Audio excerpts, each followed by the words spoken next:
70% од возачите кои ги контролирала сообраќајната полиција во Гостивар викендов не ги почитувале законските правила и прописи. Несовесноста им удрила по джеп. Паричните казни се движат од 20 до 300 евра, зависно од прекршокот. Како што соопштуваат од СВР Тетово, во акциската контрола на Гостиварското полициско одделение за безбедност на патниот сообраќај биле офатени 23 возила, а биле регистрирани вкупно 15 прекршоци.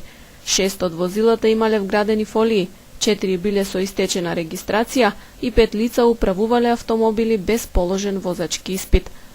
Покрај тоа, еден возач не ја носел дозволата со себе, а друг зборувал на мобилен телефон додека возел. Највисоки, односно 300 евра, се глобите за оние кои возеле без дозвола, нерегистрирано возило или со вградени фолии. Неносењето возачка дозвола се казнува со 20, а зборување на мобилен телефон со 45 евра.